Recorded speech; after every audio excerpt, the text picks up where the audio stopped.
Lyman Wight. This, to start off with, is a photograph that is supposed to be of Lyman Wight. That's the picture I've always seen all my life. If you go onto Family Search, that's the picture you see. If you see popular books, that's the picture you'll see. But there is some question about if that's really Lyman Wight. That may not be him. I'll show you a verified picture of his son in a little bit. They look kind of similar. But I'll give you some of the questions, at least one of the questions that are points that bring that into question.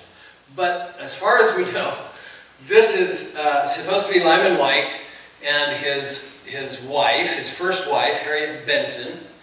He was born in 1796 in New York. Now, it's a big family. Even before Lyman came along, it's a big family, and there are multiple Lyman Wights.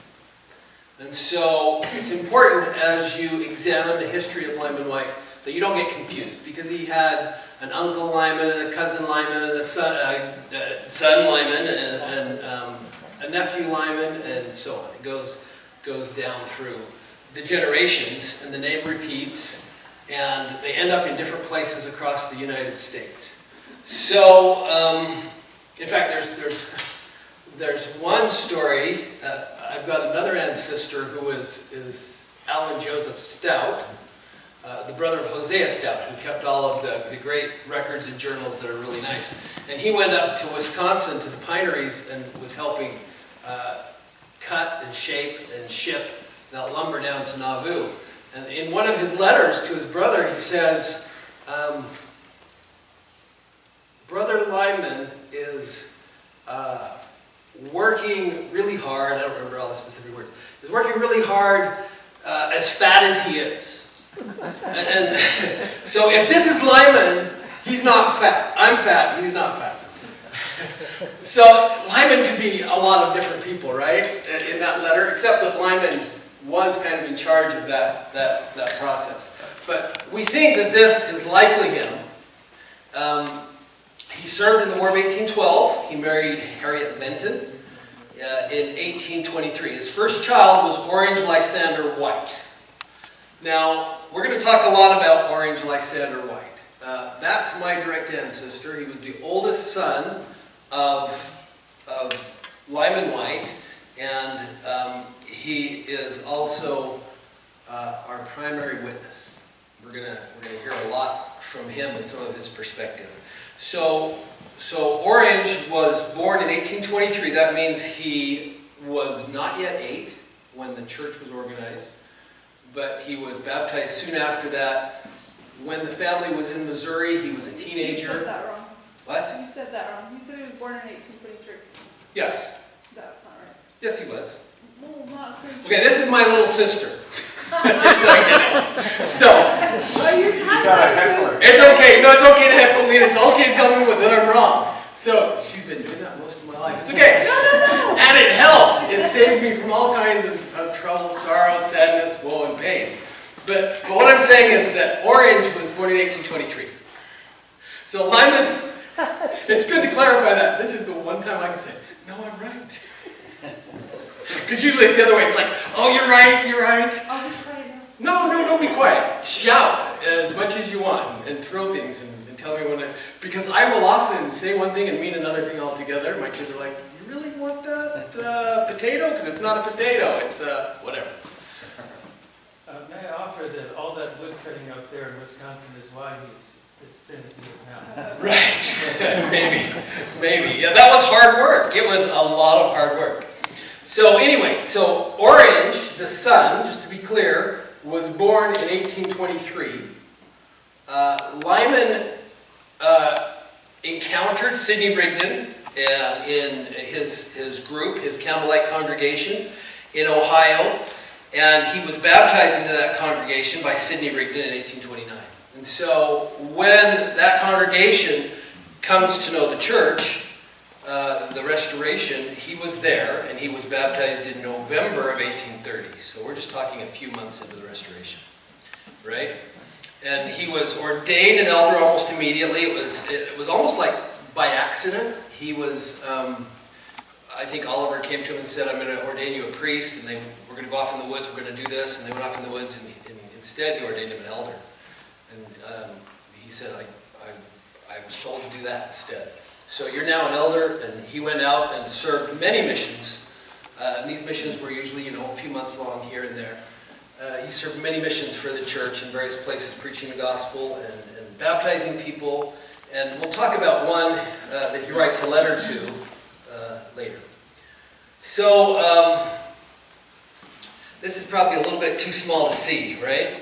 So he was the first high priest ordained in this dispensation. Joseph Smith ordained him a high priest, and then he turned around and ordained Joseph Smith and Sidney Rigdon as high priests.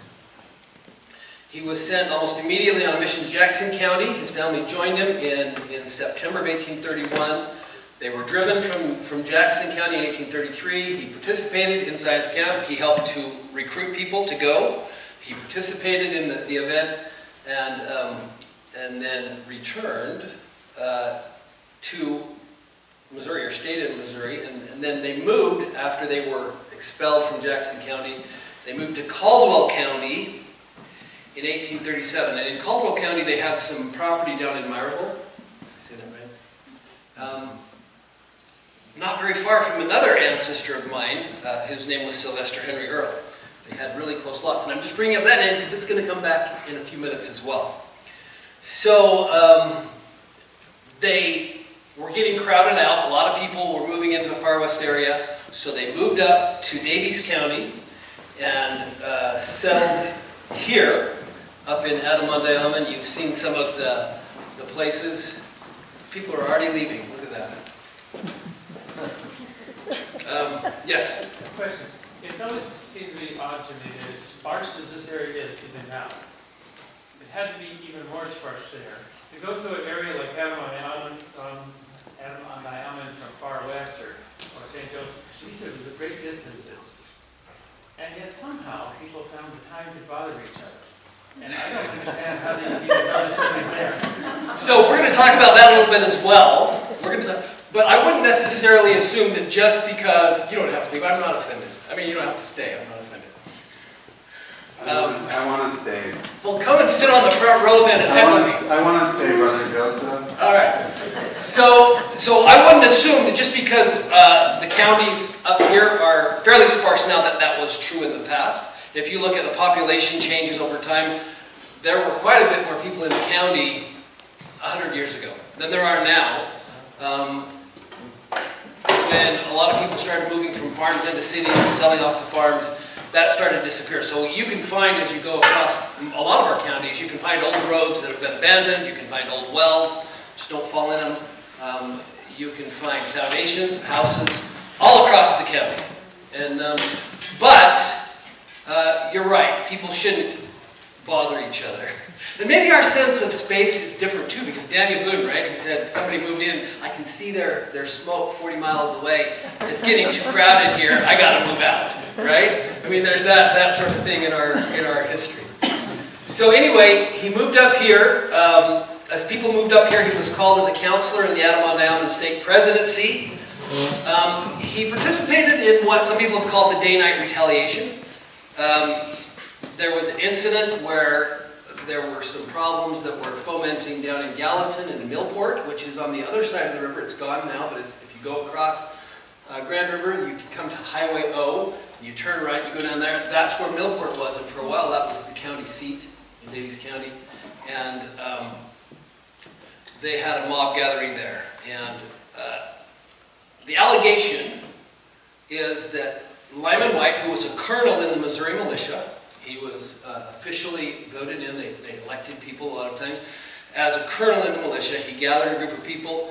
The account says that he was given permission by the general, I can't remember which one it was, and to try to quell the disturbance. And he went there, and the allegation is that they burned down the settlement, all the Gentile houses. And a counter story is that the Gentiles did that themselves. They burned their own houses so they could have something to charge the Latter-day Saints with. What really happened? I don't know.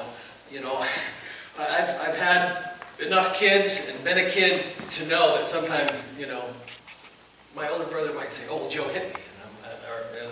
didn't. He's a seed, and whatever, Things happen, right? I don't know if we're ever going to know all the details of the truth. But that was the allegation, that he participated in that retaliation, which is kind of interesting later. I'm going to bring that up again. He was arrested when Joseph Smith was betrayed at, this is when I'm going to bring it up. When he was betrayed at Far West. And at a certain point, General Lucas, one of the generals brought him in and said, look, Mr. Wight, Lyman, Colonel Wight, whatever he called him, we don't really have a quarrel with you. You're a pretty decent fellow. We really have a quarrel with Joseph Smith. And we're going to give you an opportunity to be evidence against him. So that's really interesting to me, because if he really was part of that raid on Millport, leading the raid on Millport, I can't really imagine them saying that, right? Saying, you're a really decent fellow, we really like you, even though you burned down our houses and barns and chased away our cattle. But that's what they said. They said, you're really kind of a decent fellow, and so we're going to give you a chance to be evidence against Joseph Smith. And Lyman Wight had a lot of faults, but one of them wasn't that he was somebody who betrayed other people, and especially not Joseph. And he said, you mistake your man. He said, if it hadn't been for Joseph, you would be in hell already, because I would have slit your throat. And the guy kind of looked at him and says, you're kind of a strange man. And he says, well, if you don't turn against Joseph, then we'll shoot you in the morning. And he says, go ahead, shoot me. Except he used a little bit stronger language. And so that's the event that happened there, and he ended up going with Joseph and Hiram and some other brethren, Alexander McRae, and some others to the jail in Richmond and then the jail in Liberty. He was there with Joseph Smith in Liberty Jail for that whole period, that 6-month period, and then they escaped. You know all the escape story, right? And they were heading back. His family, in the meantime, led by Orange, who was a teenager, he was 15 at this point, had made their way to Illinois, to Quincy. And he found work there. He was fishing with the Higbees. He clarified in one of his later letters that it was the non-apostate Higbees. It was a Higbee group that were instrumental, right, in Joseph's martyrdom. And he was working with these other Higbees. He said that they had a fishing thing going on, and they would sell the fish and stuff like that. The dad came back and met them there. There is kind of a funny story. You probably have already heard this story.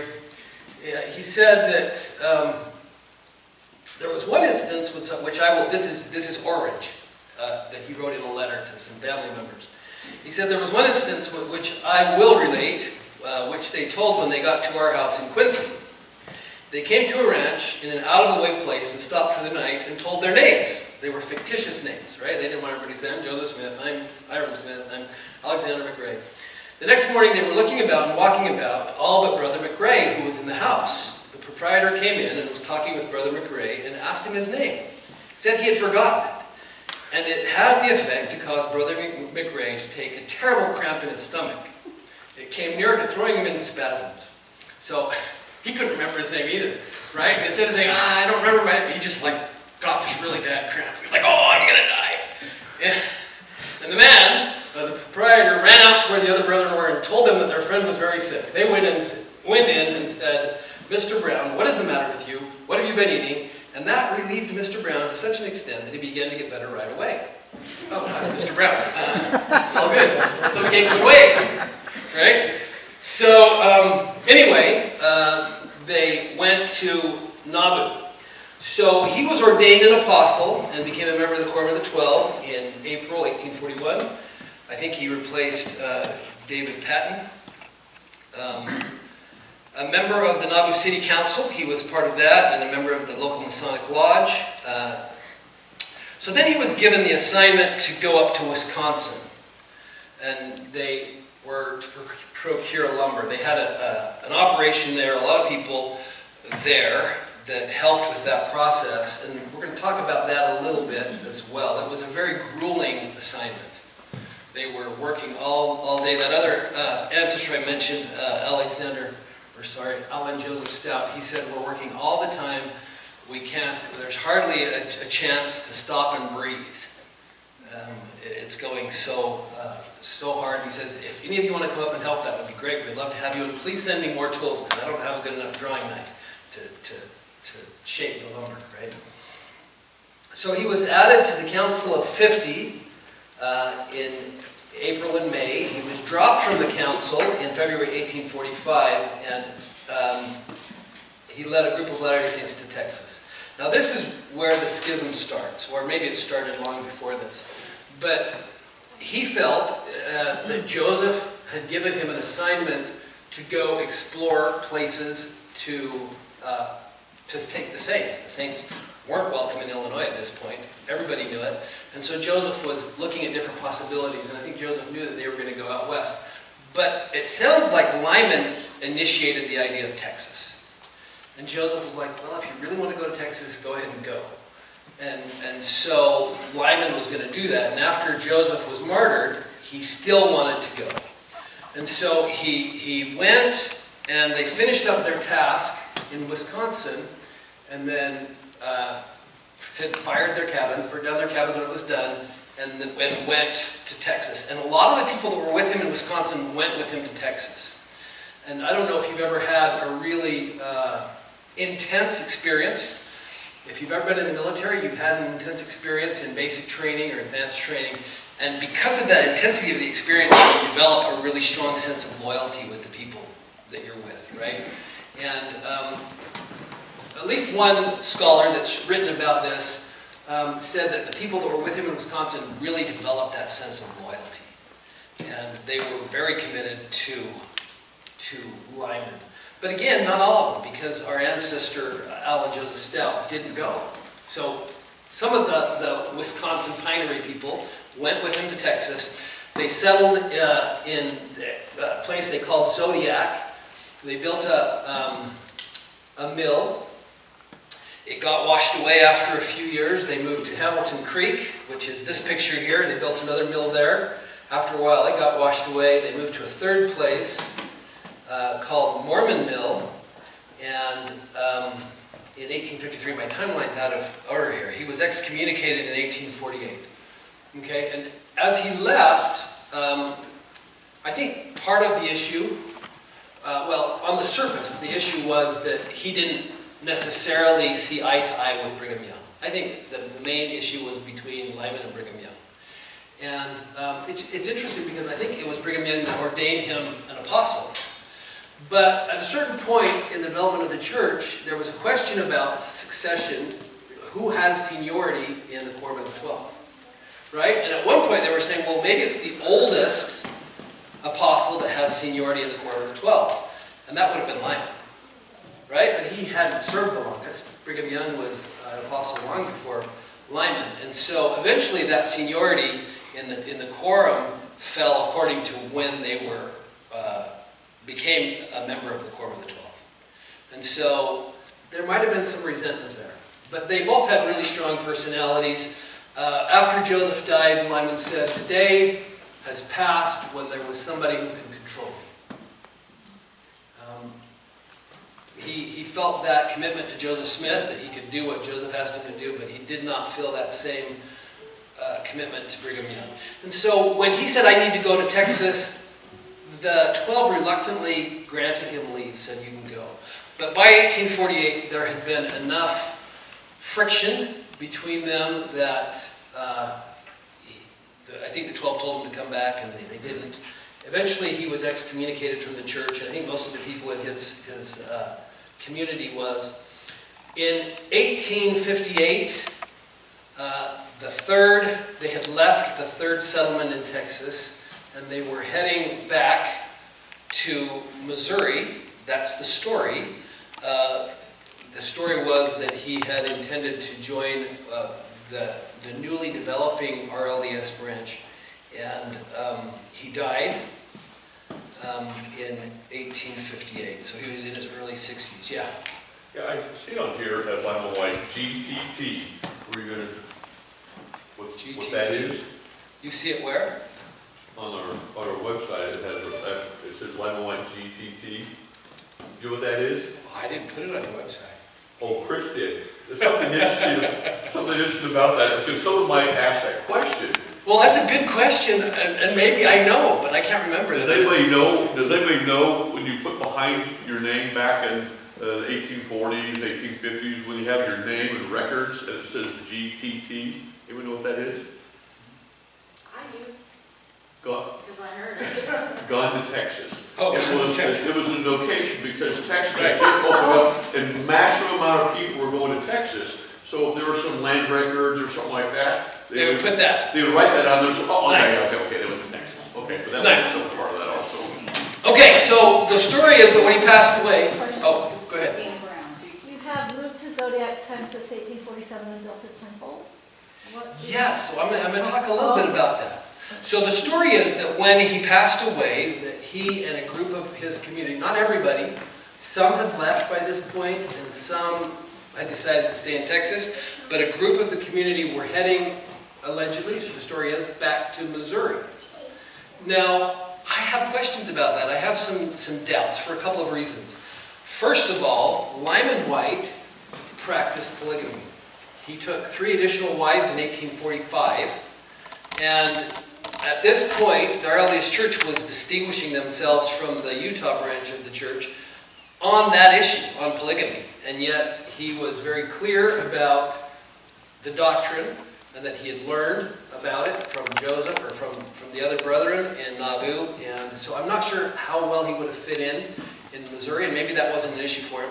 The other issue... So are you saying the RLDS at that point weren't practicing polygamy? They didn't, no. Okay. In fact, they denied that Joseph had ever taught it at that point. And when Joseph Smith III asked his mother about it, she says, it never happened, right? But the other thing that happened was that when he was in Texas, he built a temple. And they practiced some kind of temple ordinances. And he had received some of those temple ordinances in Missouri. I don't know what the nature of the ordinances were in Texas, but the story is that when he died, he was buried in his temple robes. So that would have also made him not a very good fit in independence. Because that was another way that the RLDS group was distinguishing themselves from the Utah group. That they didn't, they thought that the temple ordinances came after Joseph, or came at a bad time. And so those were two factors that made me kind of wonder about that story. All right, so there's the basic timeline. So you think he was actually headed to Utah? I don't know. I don't think he was going to Utah, but he was going somewhere. He had he was leaving Texas, take off that GTT because he's coming back.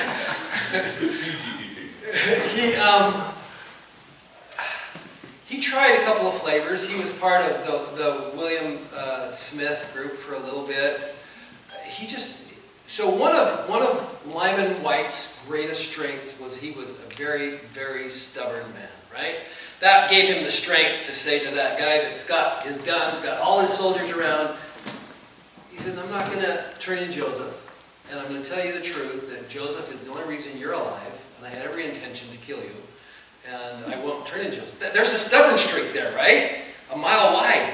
But that same characteristic is his downfall, because he's so stubborn that he's not going to listen to anybody, really. Didn't want to listen to Brigham, didn't want to listen to others of the 12 that reached out to him, didn't really want to listen to probably anybody.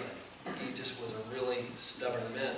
And I think, the next couple of slides will illustrate to some degree how his family kind of paid the price of that stubbornness. One thing that I really admire as I look at these people who formed the church in the early days was they were all strong-minded people. I mean, if you look at somebody like,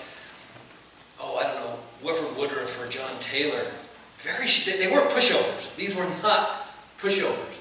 And yet they were willing to listen to counsel from Joseph or to others. And there was a time where Lyman was willing to do that. But he wasn't at that stage in 1845.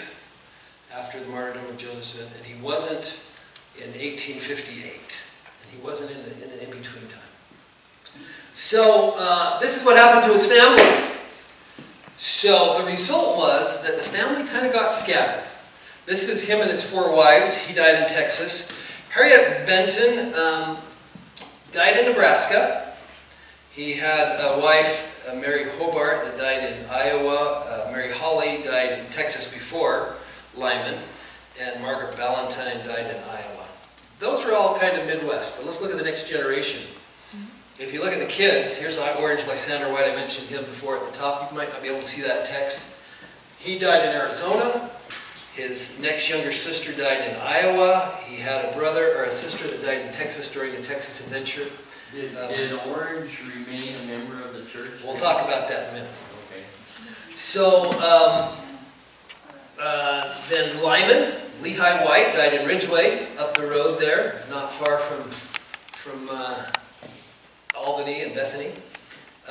Then these 2 kids died in New Mexico, Colorado. We've got Iowa, and then Colorado. So there's a good concentration in the Midwest, but really mostly scattered around. Now I haven't looked at a lot of frontier families at the time. Maybe that was common for American families to have this kind of, go out and find a blank spot to settle where you're not going to bug anybody else. But it definitely happened here. I see Council Bluffs, Maloney, Iowa.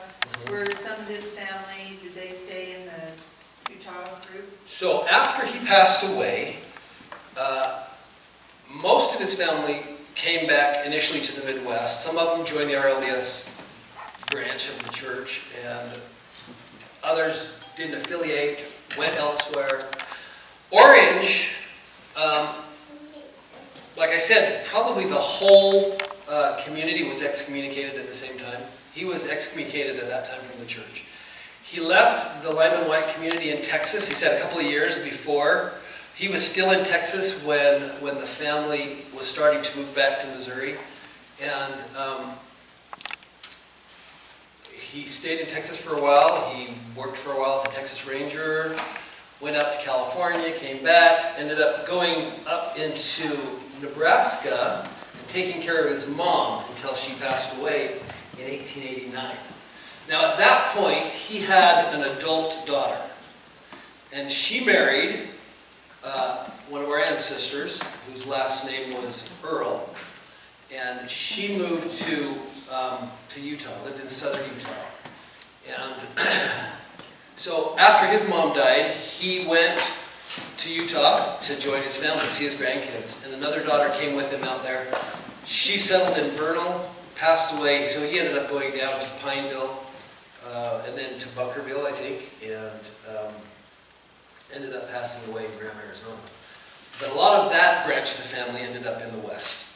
Okay, so that's kind of the context. Oh, here's some more of the kids. Oh, this is Orange's kids. His wife was Matilda Carter. She was the daughter, I think, of Gideon Carter, who also, I think, died at the Battle of Crooked River, right?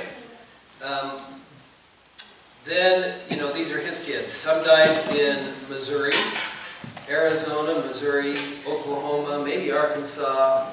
The ones that I haven't labeled died as children. Hot Springs, Wyoming, Vernal, Utah. His youngest was Vernal, Utah. So we'll talk about that a little bit. And then you see he had 2 wives.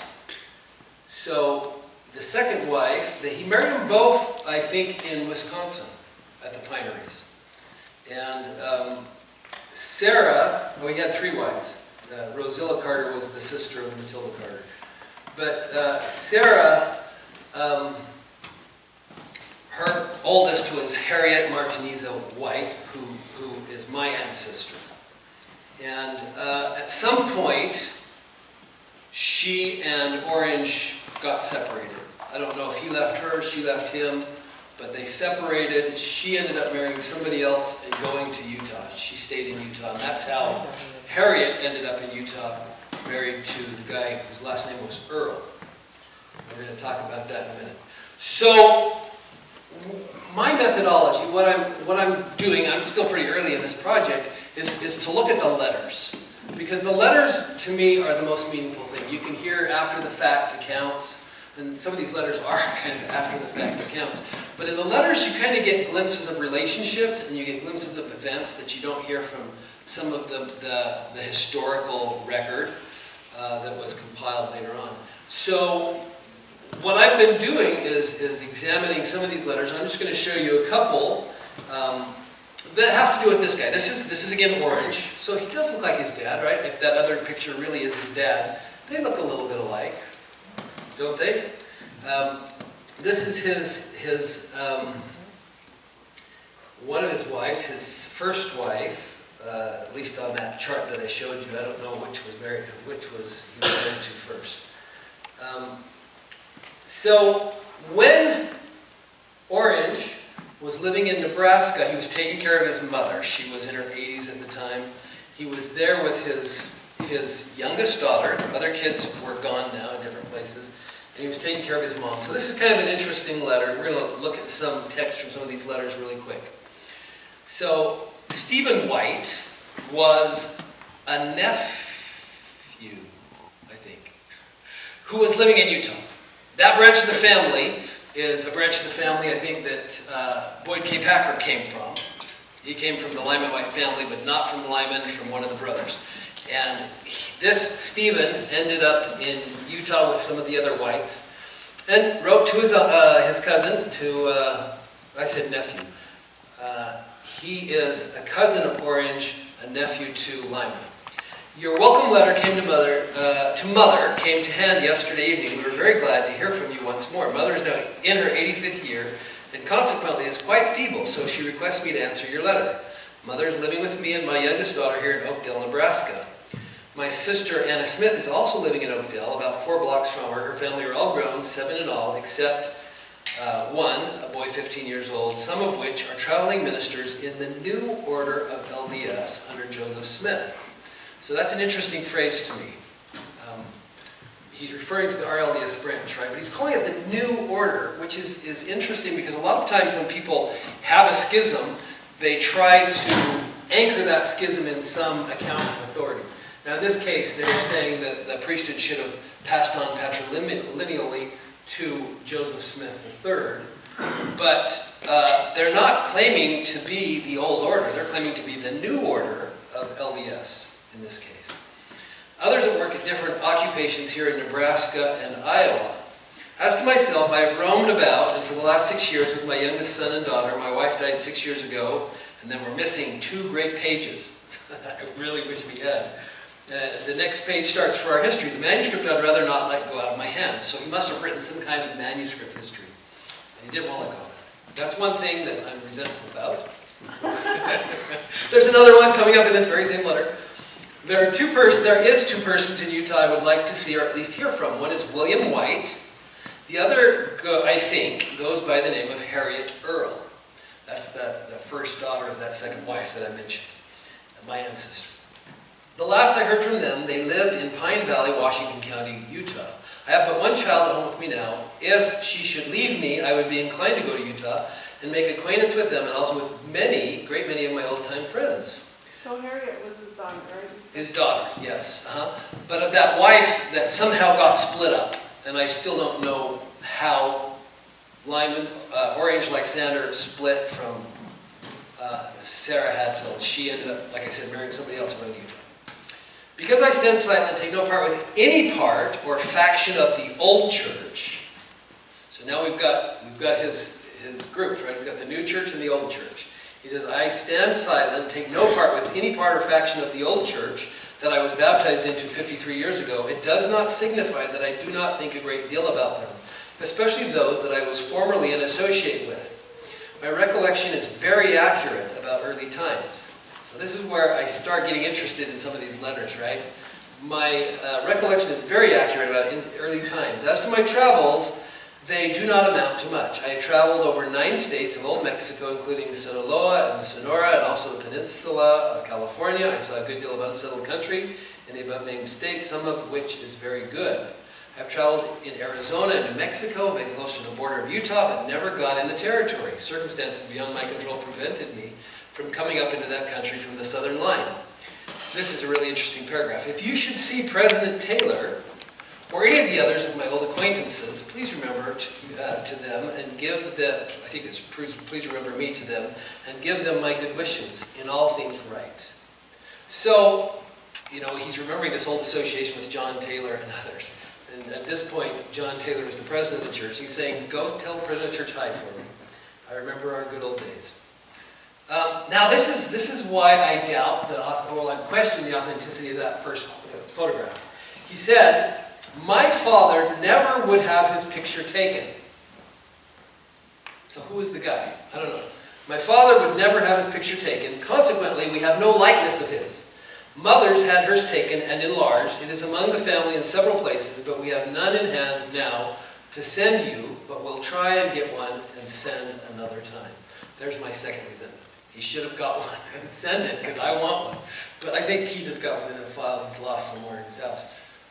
Right, Keith? I was looking at something else.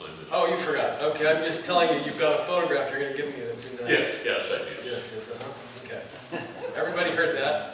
Whether he heard me or not, you've got it down. We've got it on film that he's going to give me that. Okay, I could tell you a great deal if we were together, but it would take more time to write than I have to spare. For if I should commence to tell you 1/10 of my experiences in the last 54 years, it would make a book of many pages, if not volumes. I went from Texas to Nauvoo, spent many days with young Joseph previous to his start on the reorganization, and have kept close watch on all of the movements from the beginning, 1830, besides frontier life, the Civil War, Mexican life, etc. Please write to me at your earliest convenience and tell us all about my friends and relations in Utah, your cousin, O.L. Wight, Orange. Okay? Interesting letter because it gives us some glimpse into some of those relationships. I think in a lot of cases, even in this part of the schism between different restoration branches, there were good friends and good friendships, people that had shared powerful experiences, and they felt warmly toward each other. But the distance made reconciliation very difficult. You know, now it's really easy to get on the phone and talk to people, but they didn't have anything like that. Where did you get the letter? Well, a lot of them are available in the church's archives. On that first photograph, I should say, courtesy of the church. I didn't put it on the slide, but it's now on the video, the church archives. A lot of stuff is available there, but these letters have circulated in our family history for a long time. So I don't know if the church archives got them from us or my grandfather, who was really into genealogy, found them and gave a copy to the church archives. I don't know. Have you seen the picture that they have at the visitor center there of Lyman Wight? Which visitor center? In Utah? It's Utah. He's a young man. I don't think So so. they must have had something to go off that. Is it like the picture on the first slide? No, he looks like Alan or Owen. Really? Those are my uncles. That's interesting. Then he maybe was a little wider than maybe Alan Joseph Stout when he says he was working hard as bad as he was. Maybe that's accurate. But I don't know. I don't know. I haven't seen it. I'll have to check the website. Anyway, a lot of these letters and things are available in the church archive, but they're also available if you go on Family Search and you look up some of these people, you'll find it. The problem is that prominent people in the church, their profiles on Family Search usually get locked because they don't want Family Search to have people going in and changing a lot of stuff. They're like, oh, he's my ancestor, and they're going to change stuff. So there's not a lot of memories on those pages. Lyman's page and also Orange Lysander's page have both been locked by Family Search. But before they had that locking policy, somebody had managed, probably my cousin, managed to upload a bunch of memories. So there's some memories there, and these letters are available there as well. But you can get them on church archives, and a lot of them are digitized. And if they are, a lot of times the church will let you access them from here, not having to go to Salt Lake. So that brings us to the next communication. Are we running out of time? We're getting close, aren't we? So the next communication, this is Harriet, his daughter, on the far left. And this is the person she married. His name was Wilbur Bradley Earl. And his father was Sylvester Henry Earl, who had lived in Meyerville, not far from Lyman Wight, but I don't think they met each other there. The Wights didn't live there that long before they moved up to Adamont-Diamond. And I didn't know that the Earls moved up to Adamont-Diamond too. We'll see that a little bit. But this is the family. This is how they connect. My ancestor is this orange white Earl, halfway down that. And Orange's brother, I'm not seeing there, is Joseph Ira Earl. So at a certain point in 1903, Lyman wrote a very long letter to Joseph Ira Earl and Harriet Earl. At this point, Joseph Ira, well, a couple years after this, Joseph Ira became the bishop in Bunkerville, Nevada, and then he served as a patriarch after that. This is him, Joseph Earl, and Alethra Callista Bunker. And those of you that knew Arvin Bunker, we were second cousins from this same period here, who passed away a couple years ago. Anyway, I guess Joseph Earl, at this point, so after his mother died, Orange moved to Utah, stayed in Vernal for a little bit, went down to Pineville, got baptized into the church again. He joined what he would have called the Old Order of the Latter-day Saints, and was rebaptized. And at some point, Joseph asked him, "I want to know your story." So he wrote this really long document, pages and pages and pages, about some of his early experiences. And at the end, he says, "And I have to make a comment about these teenagers that are growing up nowadays. They don't show enough soberness about the gospel. They're messing around too much, and they're not being serious. And by the way, the adults have the same problem." So, I mean, that's something we would hear now sometimes, right? By your request, I make some statements of my recollections of early times in the church. I don't think I can recollect nearly all the events that transpired, but I can give you some idea of what I saw and passed through. I'm now nearly 80 years old, so he's 80 at the time. So, this is really interesting, and I'm not going to read all of this text to you, but you can see it on the video sometime. But he talks about when he was baptized in the Big Blue River, 3 miles west of Independence, Jackson County, Missouri. Is this the orange or? This is orange. Yeah, this is all orange. Your director, not the. It's not Lyman. Okay, so I was going to say that. Not the son of Lyman. It is the son of Lyman. Oh, this okay. is the son of Lyman. So, because there was another orange in that. yeah, it's a name that reappears in my family. In fact, my dad was named Orange, and he hated the name. So when he went in the military, he switched it around. His first name was Orange. He changed it to Edmund. That was his middle name. And now I've just told the world. So this is from Lyman's son. This is Lyman's oldest son. So he was the one that would have known the most, being the oldest at the time of the events. He was 80 years old when he wrote this. Now, I was going to mention really quickly, I don't have time to share it.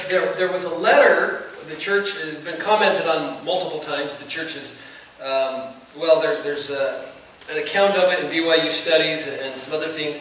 At a certain point, Wilford Woodruff was compiling an early history of the 12.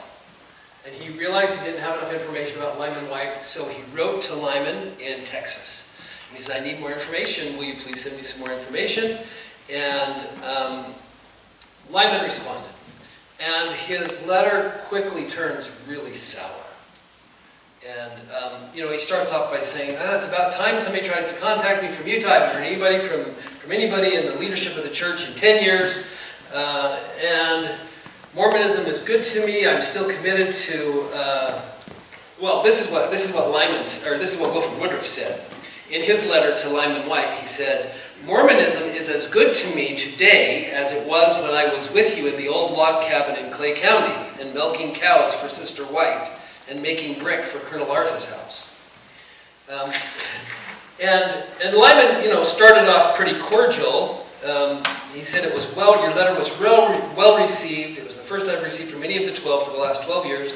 I have come to the conclusion that they had become so far advanced in the order of the kingdom and so popular in temporal things that they had entirely forgotten that such an uncouth old codger as Lyman Wight had an existence on the face of the earth.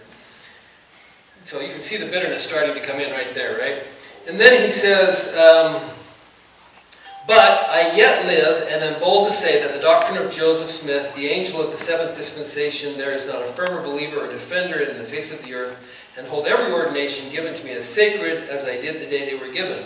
If the death of Brother Joseph gave one of the 12 a supremacy over the others, I have it yet to learn. Did Brigham Young have any authority of Joseph's death more than he received from Brother Joseph? If you answer no, I ask, whence did he receive authority to disannul revelations given by Joseph, and on and on. So the rest of the letter is really kind of bitter. And he sent this letter off, and this is in 1857. So what was happening in 1857? Johnston's army was moving across the plains, right? And that delayed the mail. Lucky the letter even got through. But Wilford Woodruff didn't get it until 1858. And he wrote a response in 1858. He said, your letter dated, this is in June of 1858, he said, your letter dated August 4th, 1857, just arrived. It has been detained from us by the Army of the United States and has very fortunately arrived in survived the almost universal destruction of all our mail matter. We regret that we could not have received your history in season for publication. A sketch which had been prepared, you will see in the Deseret News, which is now published at Fillmore, 100 miles from this city. So he said, we didn't get your information early enough, so we went and published something, and you can see the publication, and so on. And Wilford Woodruff was very kind. He didn't shy away from any of the doctrinal issues that Lyman Wight raises. He addresses those very clearly. But he says, we have ever entertained the warmest feelings for you personally, and regret exceedingly that your course has led you from our midst. Instead of building up ourselves, we have labored as one man, because during that letter, Lyman says, all I hear is Brigham, Brigham, Brigham. It's just I. Very selfish, self-centered Brigham, right? And so Wilford Woodruff responds and he says, we have labored as one man to build up the kingdom. You complain that President Young used the pronoun I too much to suit you. He was the president of the 12, and the quorum backed him up and sustained him. You, claiming more authority than the 11, went on your own way, and we regret the result exceedingly. It was your duty not only to counsel with the 12, but to take their counsel. And then, he talks very accommodatingly and encourages them to come back. And who knows, it might have had an effect. It's a very warm and cordial letter. But this is 1858, summer of 1858, and it arrived after Lyman passed away. Okay, so Lyman did not get that letter. But I was going to say, those first generation letters are a little bit like, the interpersonal conflicts that we sometimes have now. When you get into a conflict with somebody, you stop seeing clearly. There's blind spots, resentments. And so you kind of see that in the first generation of letters. And so to me, that's not as interesting as far as learning about a period or what happened as the second generation, because Orange didn't have those resentments, right? He didn't have those resentments blocking his vision. And so I'm really interested in what happens here as he describes these early events in the history of the church. He said, so he was baptized just 3 miles west of Independence, Jackson County, Missouri, where we lived. When we were driven from Jackson County, my father was chased by the mob in a westerly direction, and my mother and I and 2 little sisters were taken by John Higbee in a small boat down the Big Blue River for 3 miles and across the Missouri River to Clay County, Missouri. We were left on the north bank of the river with a number of others and heard nothing of Father for 3 weeks. Now imagine yourself in this situation, right? Well, in 1832, he is 9 years old. By the time the 1838 events happened, he's 15. But he's 9 years old at this point. We heard nothing. We didn't know whether he'd been killed. But we were rejoiced one morning in the latter part of December to find him in camp. He came through Jackson County in the night and across the river, I think on the ice. During our stay on the bank of the river, we camped by the side of a big sycamore log, about 6 feet in diameter. We laid a few poles on one side on top of the log, the other end on the ground, spread a quilt, or 2 poles, or 2 on the poles, and then under the quilts and poles by the side of the big log, my oldest brother was born. He means the oldest one under him. Lehigh Lyman Wight. While a howling mob was chasing Father to kill him, and we almost in a state of starvation. So, those are some conditions for giving birth, right? Cold time of year. Cold enough that his father could possibly have crossed the river on the ice, camping next to this sycamore log. That's where his brother was born. But in answer to our prayers, the Lord preserved us by sending plenty this way. This is kind of a funny story. Brother John Higby, by some means, procured an old flintlock shotgun. Where or how he got it, I never knew. Again, this is Orange, the son, writing to Joseph Earl. Let's see. I think most likely, yeah, Joseph Ira Earl. That was the brother-in-law, I think, of Harriet Wight Earl, who lived in Utah. She's asking that because that's my name, Joseph Earl. Those are my first names. All right, so I think that's why she's asking. Did you really get this letter? No, just kidding. I think most likely he went across the river in one of his skiffs, got this old flintlock shotgun, where he or some of other brothers had hid it when the mob took our arms. Be that as it may, he went out in the big bottoms bordering the river and killed 11 deer. I am equally at loss now he got the ammunition. I recollect seeing him pound pieces of lead into round slugs and put them in the gun, and when one of them slugs hit a deer, what was left of him was ready for the frying pan. So it was this big flintlock shotgun and pounded out this stuff, right? And whatever we could get, we got. Brother Higby also found a number of wild bee trees, hence we lived on venison and honey. So when he was 11, his father again went on a mission, returned shortly, went on, made arrangements. So in this early period, if you were a young kid, your dad was often leaving on missions pretty continually, right? That's what they did. And so he was the oldest and had responsibility. But they moved to Caldwell County and settled about 3 miles from far west. We had a great many newcomers and comers from the east, so we began to number the saints by thousands instead of hundreds. This goes back to your questions. The county population increased to such an extent that it was thought proper to establish a settlement in another county. So originally, the legislature in Missouri established Caldwell County as the Latter-day Saint county. That was it. And they expected them to settle. They carved out a place for them to go. And the county that was the Gentile county was Daviess County. But at some point, these guys thought, okay, we need to go up. So we moved to Daviess County at a place on Grand River called afterward Adam-on-Diamond, named by the prophet Joseph Smith, from the fact as the prophet Joseph told us that it was the place where Adam offered his holy sacrifice. Our family was among the first to move to that country, and my father bought that county, and my father bought land of one Adam Black. It was pretty prominent in the histories both of this county and the church. Please find with this, now this is really interesting, and you might want to lean forward at this point, but please find with this history that he's writing for Joseph Earl, a diagram of the place with notes of explanation. Adam-on-Diamond was visited a number of times by the prophet Joseph Smith, and I became still better acquainted with him, being now 14 years old. I could comprehend and appreciate all or nearly all he would say. He was very kind and sociable with both young and old. We often bathed in the limpid waters of the Grand River. Now, limpid typically means clear. So I'm not thinking that's the definition, because I've been in the Grand River and it's not clear. But limpid also means really calm, placid, and I think that's the meaning that he meant. And it is generally calm and placid, except when we get one of our good rains, and then it goes wild. But Lyman Wight, when he was at Adam-on-Diamond, established a ferry called Wight's Ferry across the river. He would ferry people out and made some money that way. And so he said, I was often invited to bathe with them. At one time we had a jolly time, yes, and at other times. There was Joseph the prophet, my father Lyman Wight, Sidney Rigdon, and several others.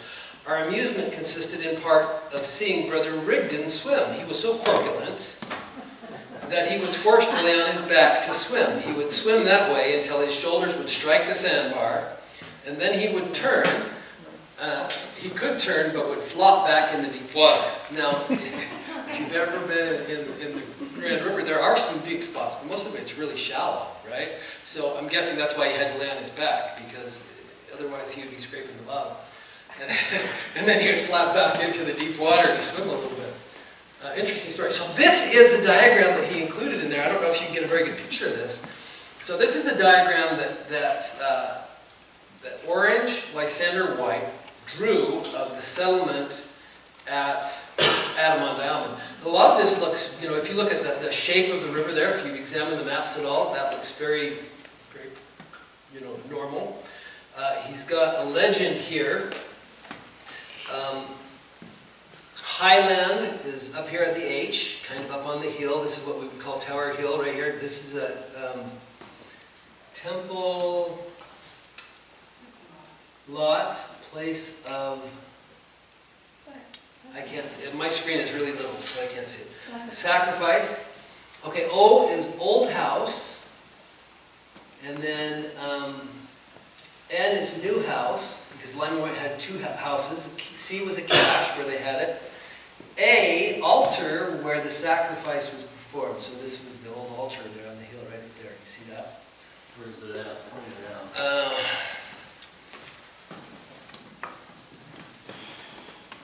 Here is A, right here. And then T, this is the old house. This is the new house. So if you go to Tower Hill now, as you're walking down that nice path that they've made toward Preacher Rock, you'll see a orange pole to the right. That's where the house was, right there. A, not A, N for the new house. Here's the old house. Now this is the river, and this is the thing that really was interesting to me. When you get right here, there's this E, and that's on the other side of the river, right? And so I look over here, and E, the residence of the Earl brothers. Who knew? I never knew that. The Earl family that his daughter later marries into, right? This Harriet. Some of the brothers lived there. I don't know which ones. I want to find out. Isn't that about where your house is now? My house is a couple miles that way. This is right across the river. I'm a couple miles that way still. But really interesting, there's a John Higbee residence. The ferry is right here, so it's right across the river from the ferry, which is where the Earls had a residence. But I've never seen that on a map before. This all looks like it matches what's in the Sacred Places book, but as you get on the other side of the river, you don't see that so much. J, I think I already said, was John Higbee, and then road to far west, where do you see, oh, right here. This is interesting. So the road isn't down where we expect 13 to be right now. The road was right across the ferry and then straight down toward far west. Yeah. The concept of a ferry on that river seems inappropriate these days because it's such a shallow little thing, as you mentioned. But I wonder, maybe there was a lot more water back then. Is there some difference there between then and now? I would imagine that it's about like it is now. But there are times of the year that it would be kind of rough to drive a wagon across the river, right? It would be easier to get on a little barge and go across, and you don't have to worry about any rocks or holes into the water. I think it was always complicated to get a wagon across a river, unless you had a really solid ford or a ferry. Yes? This altar, was this Adam's altar or a Nephite altar? I think that's the one we hear mentioned in relation to Adam-on-Diamond. Yeah. The one on top of the hill. That's the location, right up there on top of the hill. As you come in, you can park up here, and then you come down, you see the new house and the old house. And right here, this is, I guess, would be about where Preacher's Rock is. So it's not all drawn to scale. This is the bottom lands. It's much bigger if you look at it in real life, but the river kind of follows that. And anyway, it's an interesting find in this letter. So he mentioned, okay, it's 8 o'clock. Just a reminder. Is that from somebody here telling me to shut up? I don't know. Anyway, this is really interesting. He says, and I'm not going to read all this, but he says that the early period was different. The conflict in the early period was different from the conflict in this later period, 1831 versus 1838, right? He said, when the States came into Jackson County, they came from all quarters, held sensational meetings, became to some extent fanatical, and argued they were the Lord's favored people. The land was the Lord's, and eventually would all belong to them. Now that exasperated the people, and they were ready to add to what they heard, and all the efforts of those of the saints who could see the evil effects of the fanaticism to reconcile the people of Jackson County proved in vain. Thus it went on from one thing to another and ended in real persecution. Both parties became exasperated. I said I was going to read this, huh? It's so interesting to me. I hope it's interesting to you. Keep reading. So what's the difference? So we'll get there. So instead of making an effort to settle the difficulty by purchase, undertook to arbitrate it by force of arms and were conquered and driven from the county, thus fulfilling the revelation. He saw that as a fulfillment of the revelation in the Doctrine and Covenants. Now I can hardly blame the saints for feeling like retaliating, but I do blame some of them for letting their anger getting away with the better judgment and undertaking to regulate so on. In Davies and Caldwell counties, it was different from the happenings in Jackson County. So he's saying the saints didn't come in with that argument, with that attitude. They weren't arguing in that sort of way. They weren't being all sensational and fanatical. He says here the mob commenced the trouble without cause or provocation by trying to prevent the saints from voting. You know that story that happened here in Gallatin. And he, Lyman Wight, 15-year-old at this point, saw that as the precipitating event, that it wasn't really the saints culpable in the same way that they were in Jackson County. And then he talks about his dad a lot. And then he says, the reader may think that I exaggerate the qualities of my father, but I do not think so. Besides, I think I have the best right to applaud the works of Lyman Wight of anybody living except one or more of the others of his children. As to my father's, this is really interesting. As to my father's excommunication from the church, and maybe mine at the same time, I do not know enough about it to explain it. I did not belong to the company at the time, nor had belonged for several years. When my father died, I was living 40 miles from where he died, and was notified at once and went to the place and assisted in the last rites and returned home. As I said before, the company dissolved and divided the property. I got none of that dividend, not being considered one of the company. What the charges were against him or the rest of us, I do not know, unless it was for not being in unison with the 12 apostles or obedient to counsel. Not being present, I cannot tell. Interesting stuff. He talked about how his father died. The company broke up, scattered. Some went north to winter quarters, and some remained there, and are there yet. Others went to Utah, some stayed in Texas. He said, I went and did various kinds of things. My mother was very old. I found that I could take care of her, and so he did his duty. Okay. Then, immediately after the death of my mother, I came to Utah with my daughter, who was now married. This is his youngest daughter. And stopped in Summit County over a year, then came to Bunkerville, Nevada in the fall of 1891. I did some work there and returned to Summit County, where I left. I said Pineville before. Went to Bunkerville and has been there ever since. I was baptized by Joseph I. Earl, and confirmed back into the old order of the church, and confirmed by Joseph I. Earl, Bishop, Edward Bunker Jr. and Edward Bunker Sr. of the Church of Jesus Christ of Latter-day Saints, and have made this place my home. And then he left his testimony. Now you can see from what I've written that I was with the prophet Joseph most of the time, from the year the Church of Jesus Christ of Latter-day Saints was organized to the year of his martyrdom, and can, in good faith, bear my testimony that he was a prophet appointed to take charge of this dispensation, and that he taught by inspiration and revelations direct from God, the Eternal Father, in the name of Jesus Christ, the beloved Son of the Father, the God of Israel. With me there is no hearsay. My information, as you can see, is direct.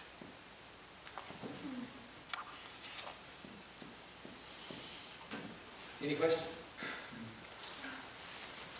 Fascinating. Yes, sir. You said he participated in Zion's camp, but he was an independent. Did he participate from the Missouri side of Zion's camp, or he walked from Kirtland? Lyman? Yeah. So he was involved in a lot of the recruitment efforts. In Kirtland? In Kirtland, yeah, I think so. I don't know if he went all the way to Kirtland, but So- he was so- recruiting people, and then he came with the group to Missouri, and when they disbanded, I think he probably stayed. Okay, okay.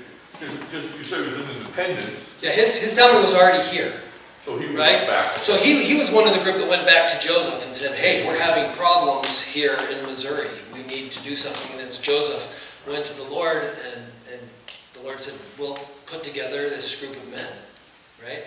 So he was still there at that time. He helped in gathering those men, traveling to Missouri. This is the story as I'm thinking through it.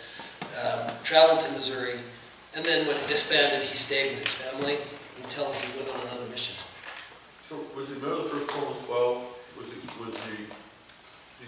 he was with the first quorum of 12, but was he in the first group? No, I understand that he was ordained a member of the 12 to take the place of David W. Patton after he was killed at the Battle of Crooked River. And that didn't happen right away, right? It didn't happen for, I think he was ordained in 1842. So they didn't, or 41, I can't remember which it was, but it was a while after that battle. So in 1839, when the 12 met at Far West Temple early in the morning, he wasn't part of that. He did not go to Europe. He was not part of that. I'm not sure where he was at the time. He might have been on a mission.